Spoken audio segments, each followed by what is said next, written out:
చాలా ఈజీగా కొత్తగా వంట చేయటం మొదలుపెట్టిన వాళ్ళు కూడా చేసేలాగా ఈ రెసిపీ ఉంటుంది. ముందుగా ఒక కుక్కర్ పెట్టుకొని అందులో 2 టేబుల్ స్పూన్స్ ఆయిల్ వేయాలి. అది కొంచెం వేడెక్కిన తర్వాత 1 టేబుల్ స్పూన్ మినప్పప్పు,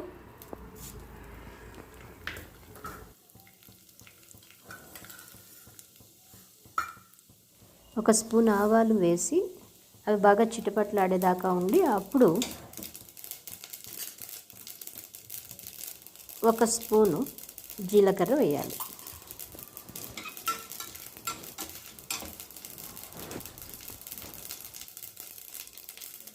ఒక 4 పచ్చిమిరపకాయలు చీలికలు చేసి వేసాను.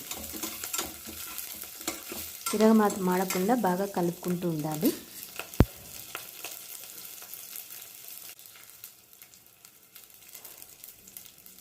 ఇప్పుడు కరివేపాకు.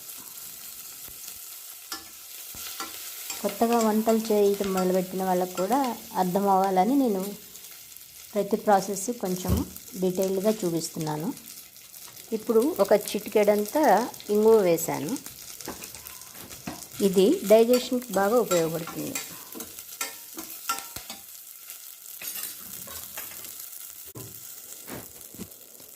ఇప్పుడు నేను ముందుగానే తరిగి పెట్టుకున్న పాలకూర ఆల్మోస్ట్ ఒక మీడియం సైజ్ కట్ట పాలకూర తీసుకొని బాగా కడిగి కట్ చేసి పెట్టుకున్నాను, అది వేసాను. ఈ పాలకూర కొంచెం మగ్గేదాకా, అంటే పచ్చి వాసన రాకుండా ఉండేంత వరకు మనం వేయించుకోవాలి. దానివల్ల టేస్ట్ కూడా బాగా వస్తుంది. 1 స్పూను పసుపు వేసాను. 1 స్పూన్ నిండుగా సాల్ట్ వేసుకున్నాను. అలాగే 1 స్పూన్ ఎండు కారం వేసాను. పచ్చిమిరపకాయలు కూడా వేసాం కాబట్టి ఇది సరిపోతుంది. ఇప్పుడు ఇవన్నీ కూడా బాగా కొంచెం సేపు వేయించుకోవాలి.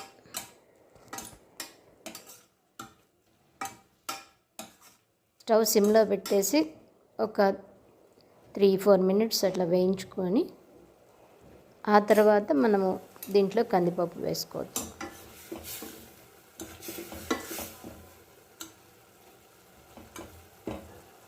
ఇక్కడ నేను ముందుగా నానబెట్టుకున్న కందిపప్పు వేస్తున్నాను.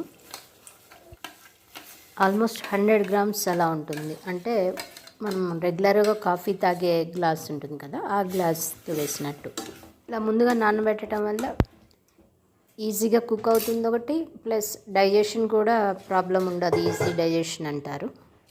అలా కుదరకపోతే అప్పటికప్పుడైనా మనము కందిపప్పు కడిగేసి వేసుకోవచ్చు. ఇప్పుడు కందిపప్పు బాగా మునిగి ఒక 1.5 ఇంచ్ ఆల్మోస్ట్ నీళ్లు పైకి వచ్చేదాకా నీళ్లు పోసాను.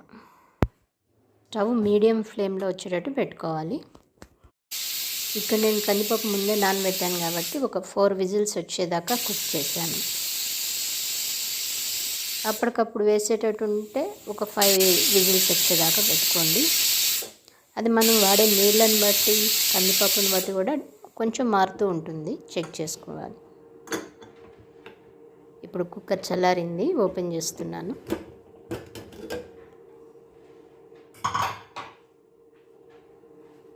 పప్పు బాగా పర్ఫెక్ట్గా ఉడికింది. ఈ పప్పు మనం గరిటెతోటి బాగా కలుపుకోవాలి కొంచెం సేపు. అలా కలపడం వల్ల బద్దలు బద్దలుగా ఉండకుండా ఒక స్మూత్ టెక్స్చర్లోకి వస్తుంది.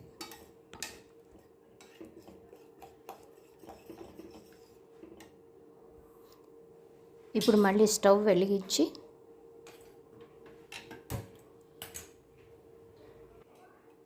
దీంట్లోకి నేను ఇప్పుడు ఒక 2 స్పూన్స్ చింతపండు పేస్ట్ వేస్తున్నాను.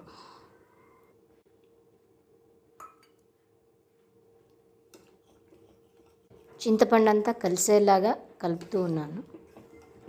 ఇదంతా కలపటం అయిన తర్వాత జస్ట్ మూత పెట్టాలంతే, దానికి వెయిట్ పెట్టక్కర్లేదు. జస్ట్ మూత పెట్టేసి ఇంకొంచెం సేపు ఉడికించుకోవాలి.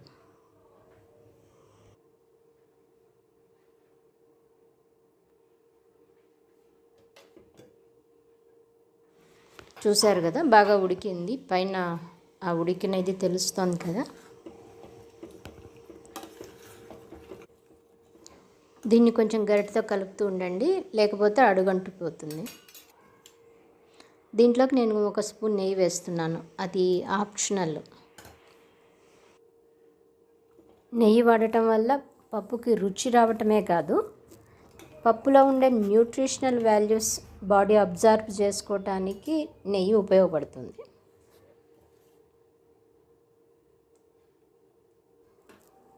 ప్రాసెస్ అంతా కంప్లీట్ అయిపోయింది.